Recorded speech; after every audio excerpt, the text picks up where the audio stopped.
Is your mindset about trauma blocking your healing progress? 6 years ago, when I began my healing journey, I had no clear path and felt completely lost. So I dove deep into the science and spirituality of healing, and today I've condensed everything that will actually help you heal. I've refined this process through hundreds of hours of coaching, and this is the exact system that not only helped me heal, but also created the kind of results you're seeing on the screen right now. Before I get to the system, let me share who exactly is this for. This is for highly sensitive people like myself who struggle emotionally or in relationships but can't trace its origin because they had a healthy childhood. It all stems from childhood emotional neglect. We'll go much deeper into that. This is not for people who experienced major traumatic events and are heavily dysregulated or even suicidal. It can help you because the fundamentals of healing are the same, but because your situation is more sensitive, you may require personal attention. Here's the biggest problem I had when I started healing trauma, which is very common actually. When I started 6 years ago, I didn't know how much trauma I carried or even where it came from because I had a pretty healthy childhood. It took me years of research and introspection to discover that it stemmed mostly from childhood emotional neglect. If you don't know what that is, don't worry, we'll get to that in a minute. To save you from all that pain, I've created this free AI tool that tells you exactly how much neglect trauma you experienced as a child. You answer some questions and it gives you a score out of 100. I took it myself and was surprised by the results. Do check it out. Let's understand what trauma really is because most people get this wrong and it wrecks their healing progress. So a few years ago, I fell off my scooty and except for this tiny injury here, I was fine. But let's say because of the accident, I developed this fear of riding my scooty and never rode again.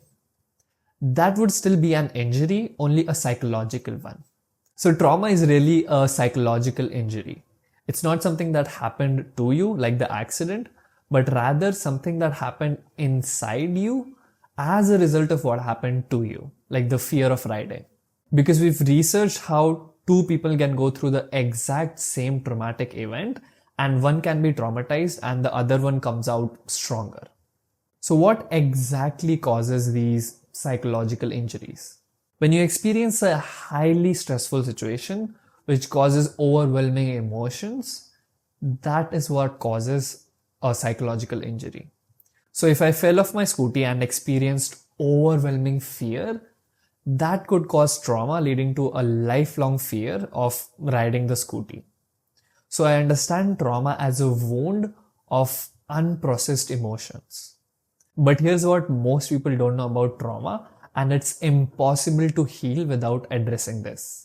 As I started my healing process, I was baffled by how much trauma I was carrying. And this confused me a lot for the same reason I shared above. Apart from a few scary incidences, there was really no trauma in my childhood. The confusion was because, like most people, I thought there's just one type of trauma. There are actually two. The first one is capital T trauma, which is horrible things happening to you, like sexual assault, accidents, war, etc. Everyone knows how these cause overwhelming emotions. The second, less known type of trauma is small t trauma, which is good things that was supposed to happen to you as a child, not happening. And barely anyone understands how hurtful these can be. So picture this. You're an year-old child and you are 100% dependent on your parents for food, shelter, safety, everything without which you'll die in a day. And when your parents love you, they'll happily provide you these things. But let's say for whatever reason, you feel unloved. Maybe your parents leave you with a caretaker so that they can go work and earn. The child's brain interprets that as my parents are abandoning me and they don't love me. And if I'm not loved, they won't provide me with food, safety, shelter, all of those things. So you literally associate a lack of love with death. It has less to do with whether your parents actually loved you or not, but rather how you felt. Because a child's brain does not have the capacity to think, okay, they're working hard because they love me and want to provide for me. It only registers the abandonment. So every time you felt unloved, your brain literally experienced that as death, leading to a shit ton of stress and overwhelming emotions, which is what causes small t trauma. And to much of my frustration, it is overlooked because A, it is so common, literally everyone experiences this. Dr. Gabor Mate calls small t trauma universal. B, it's difficult to remember the absence of something. Like you can remember if you got beat up by your parents, but it's difficult to remember you weren't hugged when you desperately needed it. And C, no one remembers it because it happens before you can speak or store memory.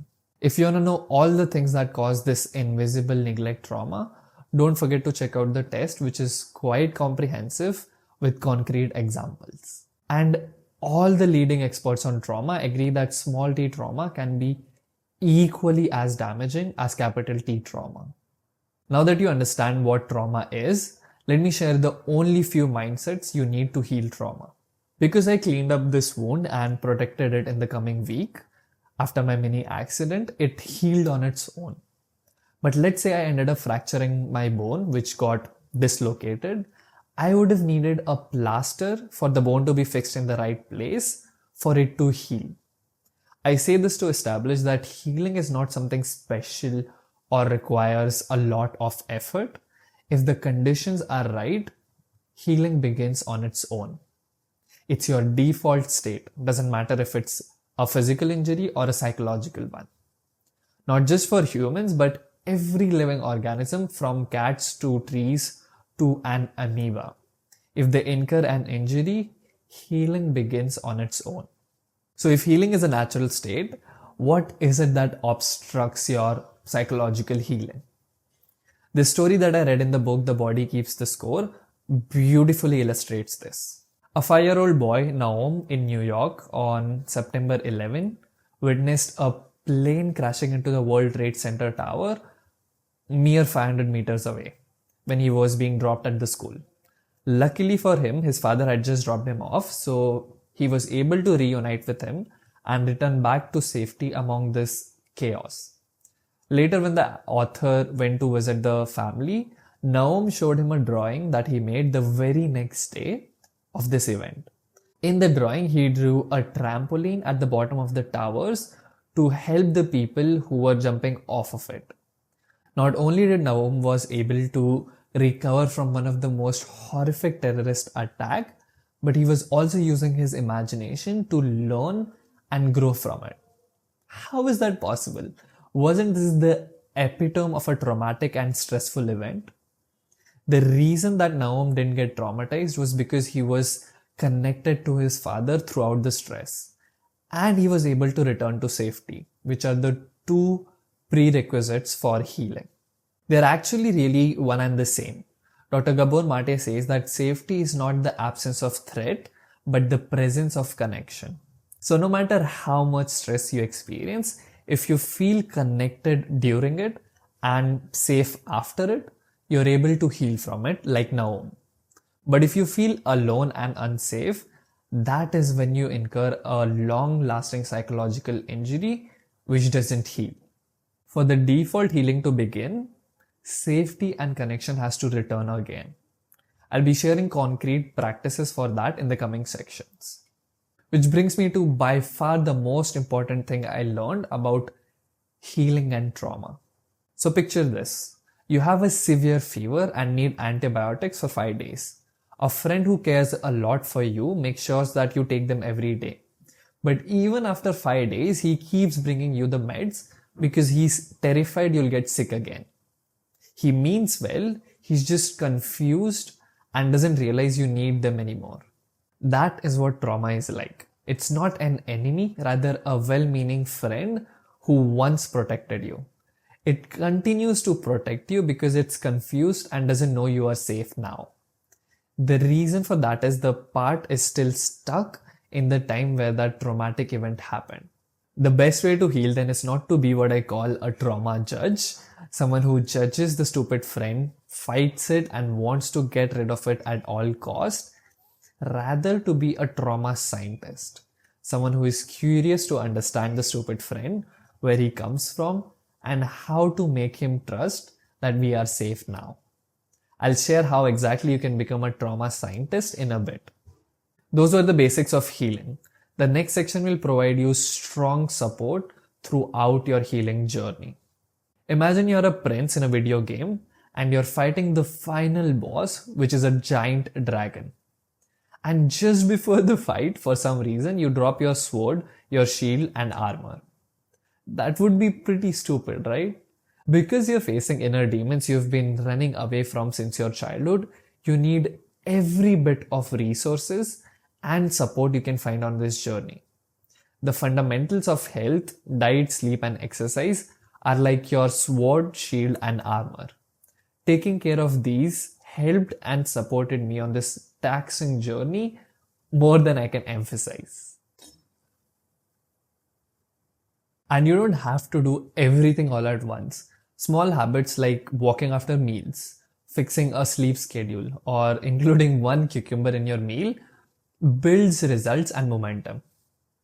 Now that you know the importance of fixing the foundations, let's move on to one of the most misunderstood aspects of healing.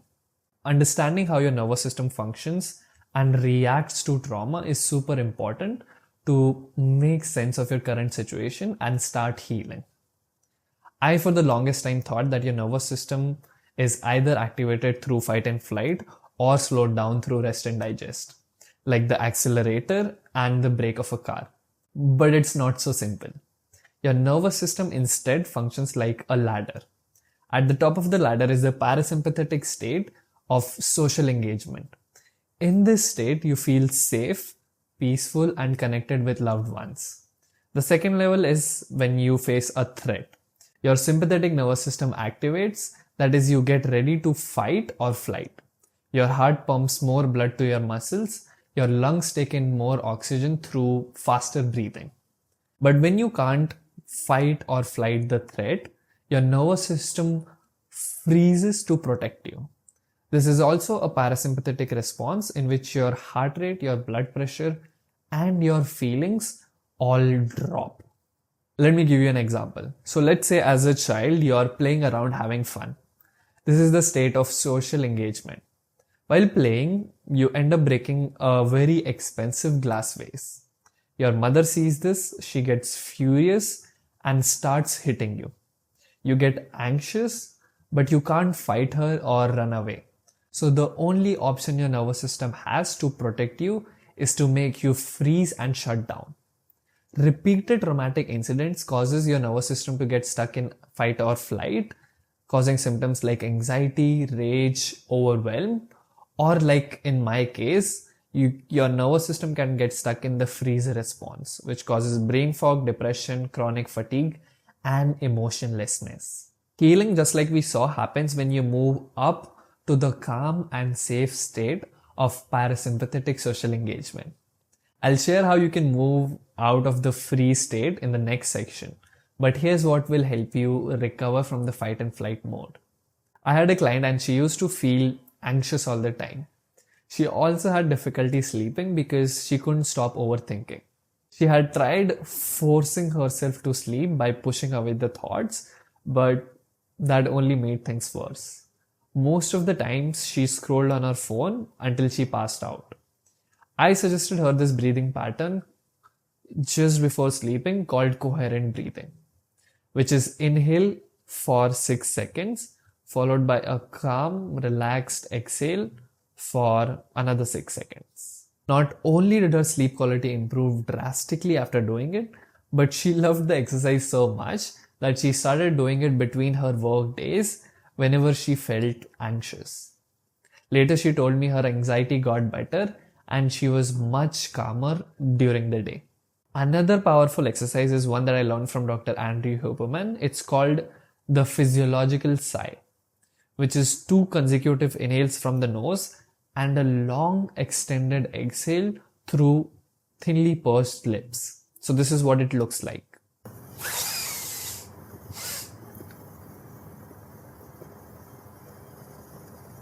Try this right now. It calms you down in just one single breath.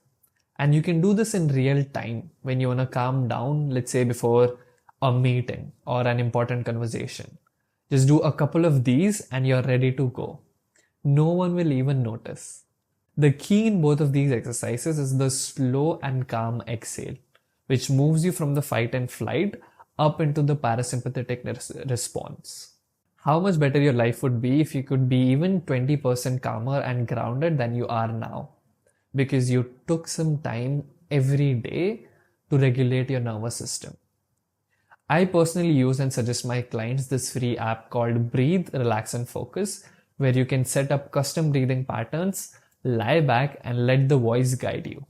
You can start with just 2 minutes a day and you'll notice the difference the very first time with both of these exercises. Okay, now that you know how to calm your nervous system, let's move on to the next section, which is the missing link to heal trauma. And sadly, people don't pay enough attention to it. Trauma, like we saw, is a wound of unprocessed emotions. Here's how it impacted me. Before I started my healing journey 6 years ago, I was this emotionless creature walking on the face of this earth. I used to live up in my head all the time. I felt completely disconnected from my emotions to the point that I felt like I had a rock instead of a body. Most people don't know this, but emotions are felt in the body as raw sensations. And when trauma causes a disconnect with emotions, it also causes a disconnect with the body through the freeze response in the nervous system. The only way to heal is to re-establish this connection with the body and process those unprocessed emotions, which is what the premise of this book, The Body Keeps the Score, is. Well, how do you do that? Let's say you want to get to know someone better. How do you go about it? Do you do that by ignoring them, judging them, not listening to them? Or do you do that by being curious, spending time with them, and trying to understand them? It's an obvious question, but same is the case with your body and emotions. The more time you spend with them being curious, the more you'll understand them better. Here are the 2 most powerful habits for that, which you can start today. Let me walk you through the first one right now. I want you to do this with me, so sit up straight and get comfortable. Take some deep breaths if that's okay.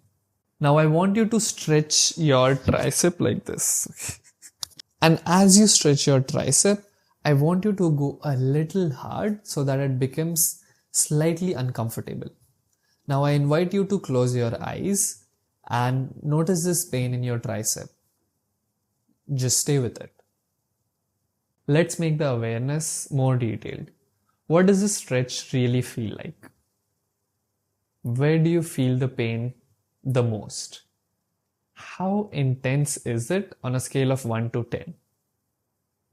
Breathe into the pain without trying to change it in any way for a couple of seconds.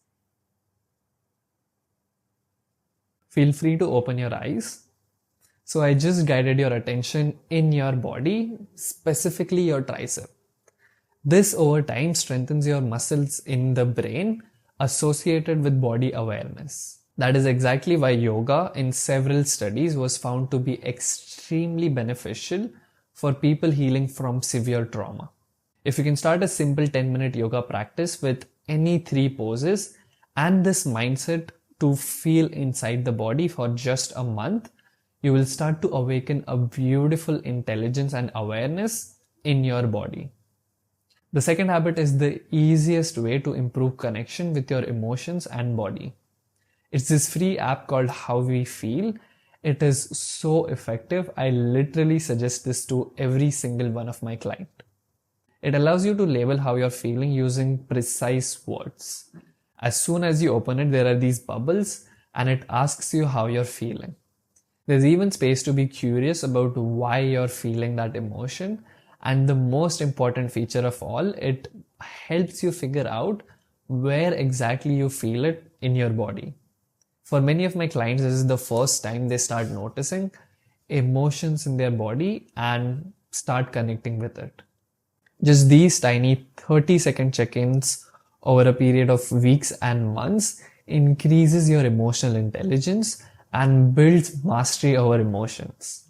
Think of the difference it would make if you could manage your anger better at work or comfortably voice your hurt with your partner. Because research shows how people who are better at labeling their emotions using specific words not only manage them better but also have better mental health. Essentially, using this app over time makes you an emotion/trauma scientist.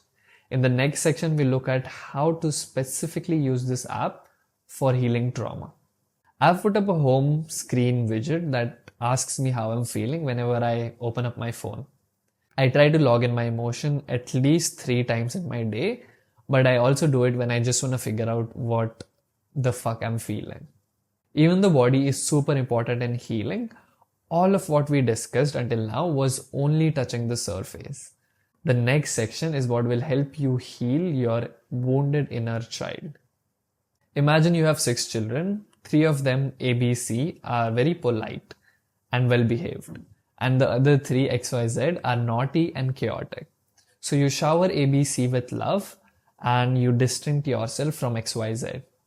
But that only makes them more desperate for your love and more chaotic. This keeps escalating until you get so fed up with XYZ that you shun them in a dark room of your house with bare minimum food and water. Now, this is a dark metaphor, but that is exactly what you do with certain parts of yourself. This is what Carl Jung called the shadow. If you were loud as a child and were constantly disapproved by your parents for it, you shun that loud part with all the associated emotions in the dark room. So, how do you heal these shunned shadow parts? This is what makes inner work so tricky for most people. They try to get further away from the scared and hurt parts to get better. When what you must do is gather courage to approach that dark room, regain the trust of XYZ, get to know them, and finally give them the love they always deserved. Here's what that concretely looks like. The first obstacle you have when you decide to heal those shadow parts is because you've suppressed them so deeply, you can't find them. But remember, XYZ are chaotic, so they keep wreaking havoc in your life, even from that dark room. And that manifests as you getting triggered. Being triggered means your reaction is disproportionate to what is happening. For example, your colleague gives you honest feedback at work, but you get hurt, offended, and don't talk to him for a week.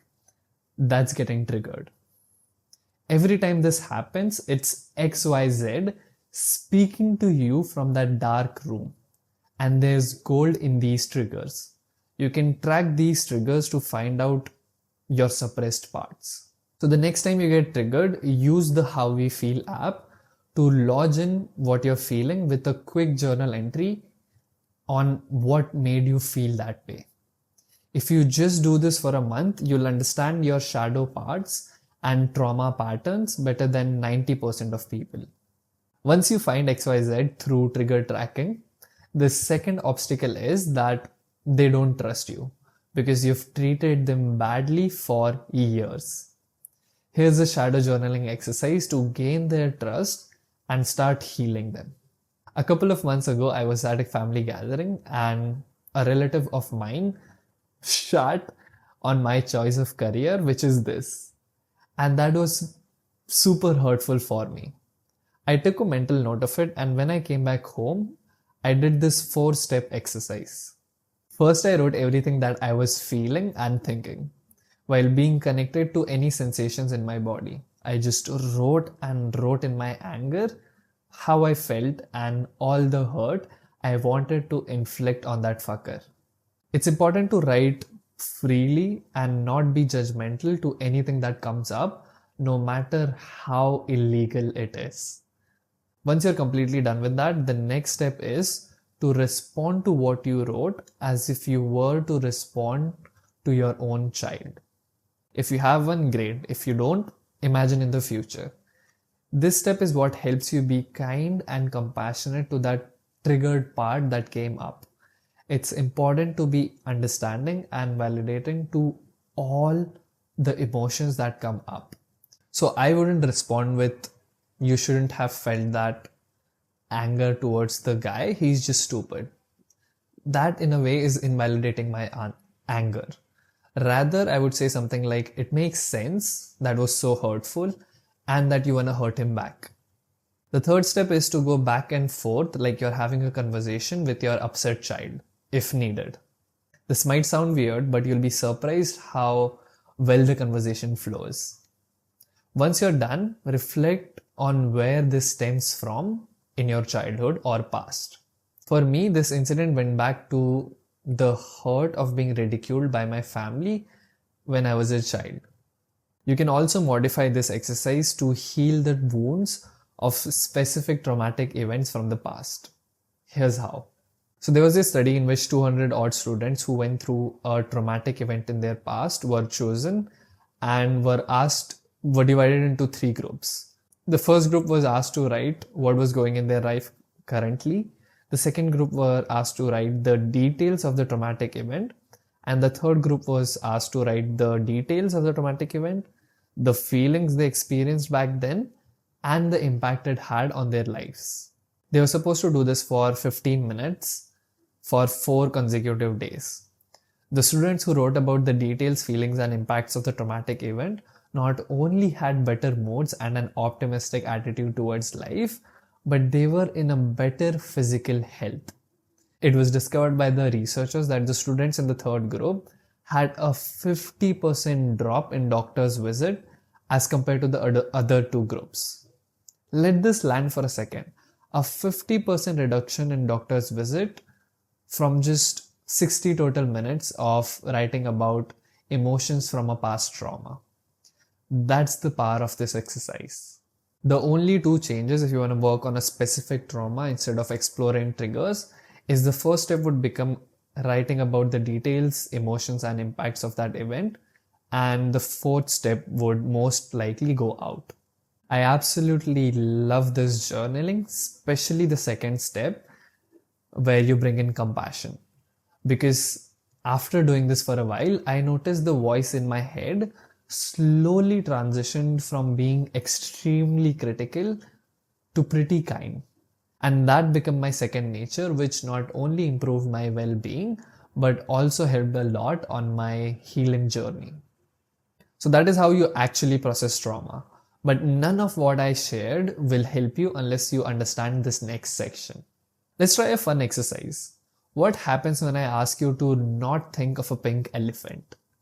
Your brain makes up that very image, right? And the harder you try to not think of a pink elephant, the more neurotically you'll get obsessed with that very image. There are research experiments around this where people find it impossible to stop thinking about it. That is why I hate the get rid of trauma mindset, which just leads to this pink elephant effect. Rather, I like to focus on building healing qualities like safety and calmness through breathing exercises, pain tolerance through yoga, curiosity, compassion, and understanding through shadow work. And this creates a space for trauma to heal. But I believe that's just one aspect of well-being journey, where we empty the dirty pots. The other half of the journey is filling the empty pots with fresh spring water. And here are 3 very easy ways to do that, which has taken my well-being to a whole new level. The first one is this journaling exercise I do every single day before I go to sleep. I write the answer to these 3 questions. What is the one thing that made me smile today? What is the one thing that I'm grateful for? And what is the one win I collected today? When I do this exercise, I take a minute to put myself in these 3 beautiful situations and really cherish them again, which brings back those beautiful emotions and helps me feel content with my day irrespective of how shitty it might have been objectively. If there's nothing that comes to my mind, I lower the bar and force myself to think of the tiniest thing that made me even smirk, the smallest win that I collected, maybe working 10 minutes, and the smallest of gift from the day, like this DSLR camera. If you think this exercise is insignificant, I get it. This is what I thought. But I tried it a year ago, and today I don't go to bed without doing it, no matter how late it is, because I find it so beautiful. I suggested it to a client of mine, and she started calling it Questions That Matter. I love the name so much, I shamelessly stole it and have used it ever since. The second is a 2-minute habit that has single handedly made me the most mentally resilient version of myself and kept me from giving up on the healing journey. Every day when I wake up, as soon as possible, I go downstairs to get morning sunlight exposure. It has a ton of benefits for your mood at the level of your brain, which I'll put on the screen right now. But more importantly for me, the morning sun literally represents the emotion of hope. Like no matter what dark night of the soul I'm going through, I know for a fact that the morning sun is gonna come up tomorrow and help me feel better neurologically if I just go downstairs. And it is that hope that keeps me going on the healing journey even when the worst of traumas surface. And hence this is a non-negotiable for me. I do this when I'm sick, I do this when it's raining, even if there's an earthquake. Okay, maybe that's an exaggeration. You can do anything like a walk or just sit down under the open sky for 2 to 15 minutes, depending on the brightness level. I like to do yoga downstairs for combined benefits. But the system in your brain only activates before noon, so keep that in mind. And the final way I improve my well-being is the conclusion of the longest study on happiness from Harvard that started back in 1938. Researchers were surprised after 85 years of researching what made people truly happy.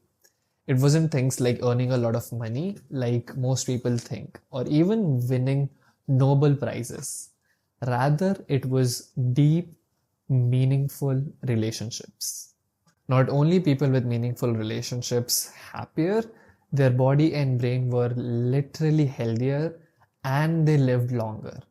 Also, because trauma is caused in the context of people and relationships, it heals the best in the context of relationships. Again, safety being the key aspect here.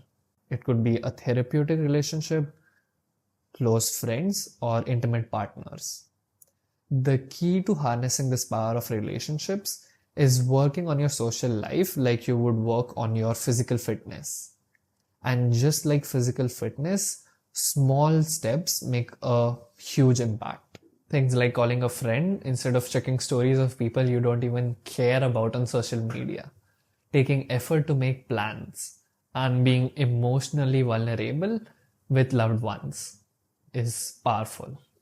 Imagine just one relationship where both of you feel safe enough to voice your most painful emotions and limiting beliefs, being completely vulnerable and authentic. How much intimate and flourishing that would be for the both of you. Saying that such a relationship improves your well-being would be an understatement. And finally, the 8th step will help you literally 10x your healing progress. When I started doing what I'm about to share 4 years ago, that is when my healing progress skyrocketed. And it's so easy, literally everyone can do it. During the COVID lockdown, I had a lot of time which I was wasting on Instagram. And it was cooking my dopamine system. Also, no one really texted me and it was low-key depressing. So I decided to uninstall it. Shortly after that, I caught myself scrolling on WhatsApp stories. Seriously, WhatsApp stories. Upon some reflection, I realized that we chase dopamine to escape unpleasant emotions like stress, anxiety, boredom, whatever. It's like there's annoying construction noise out there and I'm putting on loud music in my headphones to avoid it, which in the long run damages my ears. You might have noticed this when you're stressed out and tired, you are more likely to doom scroll and binge eat. And because I wasn't addressing the construction noise, when I forcefully removed those headphones, i.e. Instagram, because that noise was still there, I didn't know how to deal with it, my mind automatically replaced it with an earphone, i.e. WhatsApp stories. But then I tried something interesting. Whenever I felt like escaping, I replaced the screen time with a healthy alternative like emotion-based meditation, journaling, introspection, breath work, walks, talking to friends, and so on. And not only I found healthier headphones that were not hurting my ears, I also started reducing the construction noise. That is, I could manage my emotions in a healthy way while also getting to their cause, which is trauma. You can literally pick any of the 11 tools that I've suggested in this video and replace distraction with them. So instead of watching Netflix during your commute back to home from office, you can perhaps do some journaling and introspect on what triggered you that day. If you scroll before sleeping, you can do some breath work like my client to calm down and actually improve your sleep quality. If you feel shitty, instead of masturbating to escape it, you can call a friend and share your feelings. Inner work and healing does not have to be this perfect practice where you sit in a lotus posture for hours.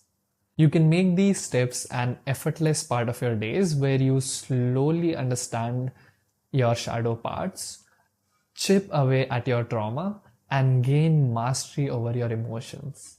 And when you look back at yourself after doing this for a year, you see a completely different, evolved person. So this is my entire system to heal childhood trauma. Use these sections to figure out what is your bottleneck and then apply the concrete steps to move ahead. If you know someone on the healing journey who would benefit from this, I encourage you to share this video with them.